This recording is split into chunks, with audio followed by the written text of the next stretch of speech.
Sir Hammad Azhar साहब ने कल दावा किया है कि नून लीग से हुकूमत लेकर पीपल्स पार्टी को दी जा रही है। फैसल वावडा हो, मौलाना फजल रहमान हो या इन जैसे कई और रहनुमा हो, इन सबको भी हुकूमत मुद्दत पूरी करती हुई दिखाई नहीं दे रही है। सर आपको क्या दिख रहा है? देखिए, बात ये है कि ये तो इसम्बली के फ्लोर के ऊपर इस वक्त तो ज़ाहिर है कि जो मरकज़ में इत्तेहादी हुकूमत है, पंजाब की हद तक तो ज़ाहिर है कि नून लीग की सिंपल मेजॉरिटी है और वहाँ पर तो हम किसी इत्तेहाद के बगैर भी हैं। मरकज़ में इत्तेहादी हुकूमत है, लेकिन सही। इस तरह की प्रेडिक्शन अक्सर लोग ठीक। करते रहते हैं, लेकिन मैं नहीं समझता कि कोई ऐसी सूरत हाल जी। है। अलीगौर बलूच साहब, सर ये फरमाइए, पीपल्स पार्टी आपकी इत्तेहादी है, लेकिन ये गवर्नर पंजाब आपसे खफा क्यों है? वो कहते हैं वजीर आजम को क्या पड़ी है कि जजिस की सिलेक्शन खुद करें। तारीख गवाह है कि जब ऐसा हुआ है तो इससे सियासतदानों को जूते ही पड़े। पहली बात तो ये है कि तरमीम भी जो जहाँ तक मेरे नॉलेज में है, कोई ऐसी तरमीम नहीं है कि जिसमें चीफ़ जस्टिस का फ़ैसला अकेले वज़ीर आज़म ने करना है। और जहाँ और हम्म। जितनी भी पॉलिटिकल पार्टीज़ इत्तेहाद में शामिल हैं, इंक्लूडिंग पीपल्स पार्टी, वो सारी की सारी पार्टीज़ ने मुकम्मल उन चीज़ों की स्टडी की है और उनको एतमाद हासिल है। और उस हवाले से आप ख़ुद बिलावल भुट्टो साहब के पिछले 2 दिन के बयानात हैं, मेरा ख़्याल है कि गवर्नर साहब को वो सुन लेने चाहिए। और जहाँ तक ये वो कह रहे हैं कि जब तक कोई चीज़ें सामने ना आएँ, उस वक्त तक किसी भी पार्टी के किसी भी बंदे का उनके ऊपर कोई कमेंट करना कि ये तजवीज़ है और ये ऐसे नहीं ठीक होनी है। चाहिए, मेरा ख्याल है सबसे पहले तो उन्हें बिलावल साहब से ही पूछ लेना चाहिए कि वो तरमीम क्या है और वो हैं भी सही। या नहीं हैं, ठीक। और वो आया नून लीग की तरफ से हैं या पीपल्स ठीक। पार्टी की तरफ से। ये सारी सही। चीज़ें तो फिर बिल्कुल ठीक, बिल्कुल ठीक। सेनेटर मतलब वलीद है कि इकबाल ये साहब वक्त भी आने पे साथ पता मौजूद हैं चलेगा ना। मेरे। बहुत शुक्रिया सेनेटर साहब। सर सबसे पहले मुझे ये बता दीजिए, ये इसराइल के टाइम्स ऑफ इसराइल, अब यरूशलेम पोस्ट, ये खान साहब अचानक से कैसे और क्यों इसराइली अखबारात में मौजूद बहस बन गए हैं? क्या वजूहात है इसके पीछे सर?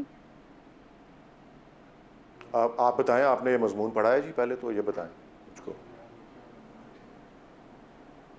जी सर, इसीलिए तो मैं आपसे पूछ रही हूँ। नहीं तो उसमें उस मजमून में क्या लिखा हुआ है जी? किसी कोई एक सहाफ़ी कोई एक मजमून लिखता है सर उसमें और ये लिखा कोई हुआ है ऐसे कि इसराइल मेरे से ख्याल बेहतर बरतानवी ताल्लुकात निजात के शख्स, इशारे एक देते रहे मेरी हैं, अर्ज़ सुन लें, मुखालिफ मेरी बयान अर्ज़ तो देने के सुन लें, बावजूद। मेरी अर्ज़ तो सुन लें, सर मेरी आपने अर्ज़ मुझसे पहले सवाल सुन किया तो लें। मुझे जवाब भी तो मैं देने कह का रहा हूँ मौका दे कि इकबाल साहब। प्लीज अब आप बोलिए, मैं सुन नहीं रही हूँ नहीं नहीं, खामोशी से। मैंने तो आपसे मैंने आपसे सवाल ये किया कि आपने पढ़ा है आर्टिकल या नहीं पढ़ा, हाँ या ना में उसका जवाब होता है।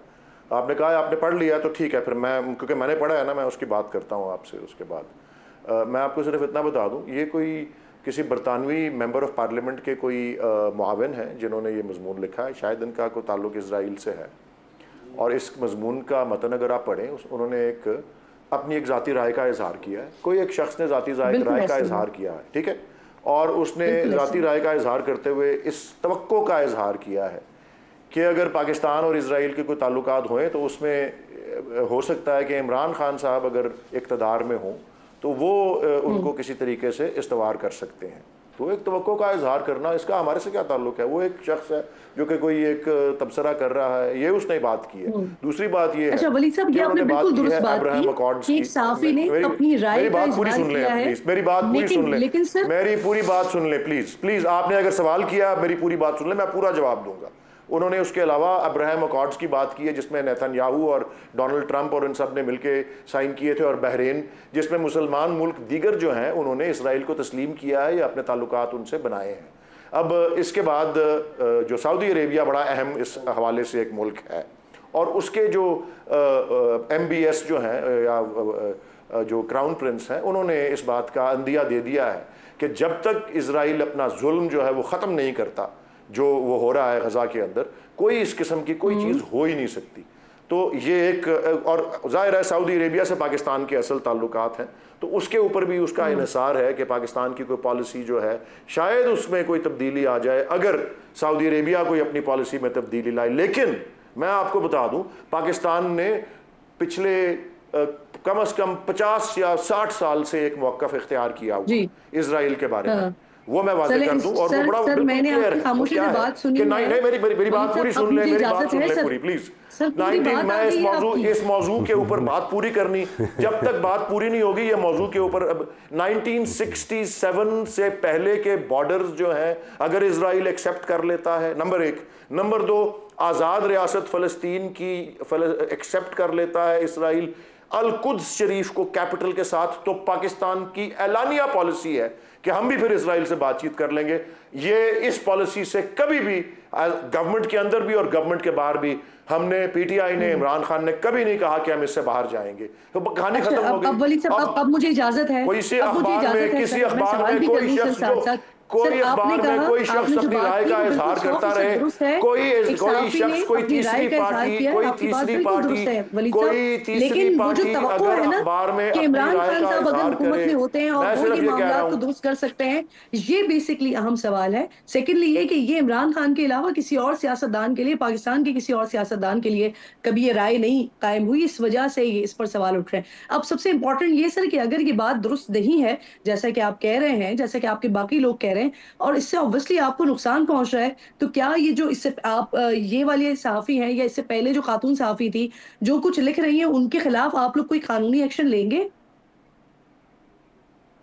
हम पे कोई इल्ज़ाम तो नहीं लगाया उन्होंने। कोई आप कानूनी एक्शन उस वक्त लेते हैं जब कोई झूठा इल्ज़ाम लगा। मैं आपको फिर, क्योंकि आपने मुझे बात मुकम्मल नहीं करने दी, मैं कह रहा हूं कि अगर कोई तीसरी पार्टी किसी तवक्को का इजहार कर देती है अबाउट समथिंग, उसका हमारे से क्या ताल्लुक है? किसी राय का इजहार करती है, वो हमारी पॉलिसी की स्टेटमेंट तो नहीं है, वो कोई हमारा मौक़िफ़ तो नहीं है, तो वो करते रहे राय का इजहार। कोई तीसरी पार्टी हो, वो मर्द हो या औरत हो, या इसराइल से हो या फ़लस्तीन से हो या चाइना से हो या रूस से हो, वो हर वक्त कोई ना कोई किसी ना किसी तवक्को का इजहार हो रहा होता है। पाकिस्तान की पॉलिसी में फिर से कह रहा हूं, बिल्कुल वाज़ेह है, बिल्कुल वाज़ेह है किसी कानूनी कार्रवाई की। ठीक, एक छोटा सा ब्रेक लीजिए, ब्रेक के बाद वापस आते हैं। प्रोग्राम में एक बार फिर आपको खुशामदीद कहूंगी। तो वलीद साहब थोड़ा सा आगे बढ़िए। सर ये बताइए, कल लाहौर का जलसा हो गया आपका, क्या है आप लोगों का अगला लाहे अमल, अगला प्लान, अगला जलसा कब होगा, कहाँ होगा? और सर सबसे इम्पोर्टेंट ये कि क्या समझते हैं आप, इससे हासिल क्या किया पीटीआई ने, गेन क्या किया सर? देखिए जी, हमारा एक ये बड़ा मैं समझता हूँ कामयाब जलसा था, और मैं ये नहीं कहता कि ये मैं कह रहा हूँ या मेरी राय है। इसमें ज़रा आप देख लें कि मुख्तलिफ तज्ज़िया नगार जो हैं वो क्या राय दे रहे हैं। इन तज्ज़िया नगारों में मैं मरियम औरंगज़ेब को या अज़मा बुखारी को या अताउल्ला तारुड़ को नहीं शामिल करता, बिकॉज वो तो अपनी पार्टी का मौक़िफ़ देंगे ना। आप देख लें, हर शख्स, हर तज्ज़िया नगार जो मैंने कम अज़ कम देखे हैं, हर एक ने अपने लिख के भी और अपने वीलॉग में भी ये बात की है कि जिस किस्म के हालात में, जिस किस्म की आखिरी मिनट पे इजाज़त दी, और कभी 43 कंडीशंस के साथ, ये पाकिस्तान की तारीख में सिर्फ ये मिसालें इस दौर में ही कायम हो रही हैं कि ये पॉलिटिकल अपार्थाइड जिस तरह हो रही है कि जी 3 से 6 बजे तक जलसा होगा। अदरवाइज आपने भी देखा कि 6 बजे के बाद तो असल जलसा शुरू होता है। और अगर आप कोई ये समझता है कि ये जलसा फ्लॉप था या किसी किस्म की नाकाम चीज़ थी, मैं तो खुद वहाँ पे गया हुआ था, मैंने देखा है ना कि कितने जतन करके वहाँ पहुँचना पड़ता है, और किस तरह से वहाँ पे बुजुर्ग और ख़वातीन और वहाँ बच्चे और नौजवान और हर किस्म के लोग जो थे वो इतना दूर, 24 किलोमीटर तो मेरे घर से वो दूर है, 40 मिनट के फासले के ऊपर वहाँ जो पहुँचे हैं। तो कोई और पार्टी, और मैं खास तौर पे पीएमएलएन को कहता हूँ, खास तौर पे पीएमएलएन को कहता हूँ कि जलसा करके दिखा दे, ये तो एक कॉर्नर मीटिंग करे तो इन पे पथराव हो जाएगा। इनकी इतनी एक्सेप्टेबिलिटी जो है वो जीरो के ऊपर है। तो और ये मैं, आप ये देख लेना, ये रास्ते रोकने की कहानियां, बाबू साहब का रास्ता रुका हुआ है, ये देखें, ये देखें फ्रंट पेज डॉन का, ये जलसे की बात हो रही है, फ्रंट पेज पे आ रहा है, ये बिजनेस रिकॉर्डर कह रहा है, पीटीआई का पावर शो, और हर बंदा, हर अखबार ये कह रहा है। ये इंटरनेट के ऊपर तो लोग उतार देते हैं ना, या जबरदस्ती उतरवा देते हैं। छपा हुआ अखबार जो है वो झूठ नहीं बोलता, उसको वापस भी नहीं लिया जा सकता। मैं इसलिए कह रहा हूं कि रुकावटों के बावजूद, छापों के बावजूद, गिरफ्तारियों के बावजूद इतने दूर इस जलसे को लाहौर से कराने के उस गोबर और कूड़े के अंदर से गुजर के मैं गया हूं, कितना कामयाब बड़ा जलसा था। लेकिन मुझे ये बता दीजिए उससे हासिल क्या कर लिया आपने? हाँ जी, उससे हासिल ही हो गया कि सबको ये पैगाम चला गया और खास तौर के PMLN को जो भी हथकंडे पिछले कम से कम 18 महीनों से इस्तेमाल हो रहे हैं, एक सियासी जमात और उसकी सपोर्ट को नहीं कुचला जा सकता। अब वलीद साहब, अब मुझे बता दीजिए, बड़ी दफा कोशिश की है, बड़ी दफा कोशिश की है। पाकिस्तान पीपल्स पार्टी की हुकूमत थमाई जा रही है PMLN से लेकर, आप कह रहे हैं कि एक्सेप्टेंस खत्म हो गई है, बाहर निकलेंगे तो इनको पत्थर पड़ेंगे। तो सर ऐसा क्यों लग रहा है आप लोगों को? बिल्कुल, मुझे हुकूमत दी जा रही है क्यों लग रहा है PMLN से लेकर पीपल्स पार्टी को? जी मैं तो हमारे आपके दावे को कोट कर रही हूं। मुझे इतना पता है क्योंकि मैं भी रोज बाहर जाता हूं, मैं भी रोज लाहौर में, कराची में, इस्लामाबाद में मुख्तलिफ, मैं सिर्फ मैं ये कह रहा हूं, मैं सिर्फ ये अर्ज कर रहा हूं कि मैं ये देख रहा हूं कि इनकी एक्सेप्टेबिलिटी जीरो है, इनकी एक्सेप्टेबिलिटी जीरो है। मैं ये देख रहा हूं, मैं जहां जाता हूं इनको हर जगह गालियां पड़ रही हैं और हर जगह हमसे पूछा जा रहा है जी खान साहब कब रिहा होंगे, हमारे दिलों में बसते हैं। ये मैं हर जगह जहां मैं जाता हूं यही सवाल होता है, इसलिए मैं इस नतीजे मेरे पास ये इंफॉर्मेशन नहीं है कि पीपल्स पार्टी को मिल रही है। लेकिन इस बार आपसे ज्यादा उनसे डील पीपल्स पार्टी कर रही थी सर। आज भी मौलाना ने कहा कि नवाज शरीफ से जो बातें होनी थी हो गई हैं, उनका किसी से कोई राब्ता नहीं है। मियां साहब ने भी उनसे कोई राब्ता नहीं किया, क्या वजह है इसकी? नहीं, मौलाना फजलुर रहमान साहब के साथ हमारी क़यादत के बड़े दरीना ताल्लुकात हैं और सियासी अमूर पर भी और सियासत से हट के भी, और ज़ाहिर है कि वो मतलब है, लेकिन हर पार्टी का अपना एक पॉलिटिकल पॉइंट ऑफ व्यू होता है, एक फ़ैसला होता है। तो ज़ाहिर है राब्ते उनके साथ रहते हैं। शहबाज शरीफ साहब की भी मुलाकात उनके साथ हुई, नवाज शरीफ साहब भी पिछले दिनों में उनसे मिले थे। तो मैं समझता हूँ कि ये तो कोई ताज्जुब वाली बात नहीं है। दूसरी ये गुजारिश है कि पार्टीज़ के जलसे तो ठीक है, ये अपनी वो मतलब बंदा कोई या किसी पार्टी का कोई बंदा किसी खुशफहमी का शिकार रहे। पिछले दिनों KPK में इलेक्शन हुए हैं, वहाँ पर 2 इलेक्शन हुए हैं वक्फे से। दोनों इलेक्शन में KPK में PTI हारी है इलेक्शन। एक में तो चौथे नंबर पर आया है और दूसरे में पता नहीं कौन से नंबर पर आया। उसके अलावा जो अभी ज़िमनी इंतखाबात हुए, कसूर में हुए, PMLN ने बड़े बड़े जलसे भी किए, मोस्टली सीटें PMLN ने जीती और बाकी पीपल्स पार्टी ने जीती। देखिए, जब कोई हुकूमतें होती हैं तो हुकूमतों का अपनी जो है वो कारकर्दगी की तरफ ध्यान होता है, ख़ास तौर पर जिन हुकूमतों ने डिलीवर करना हो। ये वही पार्टी है जो एक वक्त में हाँ, आपके हल्का NA-97 में दोबारा गिनती की दरखास्त समाअत के लिए मुकर्रर हो गई है अली साहब, तो क्या उम्मीद है, क्या कौमी असम्बली में आ रहे हैं आप दोबारा?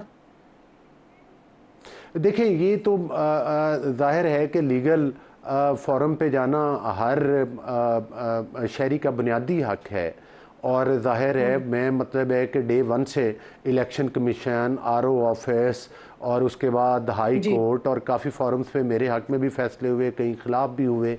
तो जाहिर है कि मेरी अपील है और मैं तवक्को करता हूँ कि मुझे आला अदलिया से इंसाफ मिलेगा, लेकिन जाहिर है कि मेरे खिलाफ भी होते रहे हैं फैसले। ये तो कहते हैं कि मन मर्जी के फैसले आ जाते हैं, अगर मन मर्जी के आते हैं तो फिर मेरे खिलाफ क्यों हुए? तो ज़्यादा करेक्शन मतलब इन चीज़ों की करनी चाहिए। दूसरा, मैं आपके प्रोग्राम की वसात से जी नहीं, मैं इसका जब तक फैसला ना आ जाए तो मैं इस बारे में, हाँ अलबत्ता मेरा मौक़िफ़ ये है कि मैं समझता हूँ कि अल्हम्दुलिल्लाह मैं बिल्कुल मेरिट पे है और मेरा मतलब हक बनता है और वो मिलना चाहिए और मैं इंसाफ की तवक्को करता हूँ। लेकिन मैं इसके साथ साथ एक गुजारिश ज़रूर करूँगा। देखिए, बात यह है कि एक वो वक्त था जब 14 में से 13 ये लोग ज़िमनी इलेक्शन हार रहे थे। कल इनसे पूछें कि जो इनके लोग थे, जब खुद आपने अंडरटेकिंग दी है तो खुद 4 बजे आप 3 बजे KPK से निकल रहे हैं और आकर ट्रकों के शीशे तोड़ रहे हैं, किसी चीफ मिनिस्टर को शोभा देता है? एक इनका ये वजीर आला शाहकार है, एक इनके बुलदार साहब थे, वो भी पूछे किधर गए, वो भी तो इन्हीं की कल ये डिस्कस कर चुके हैं, जो कुछ पंजाब में होता रहा वो किसी से ढका। बिल्कुल जी।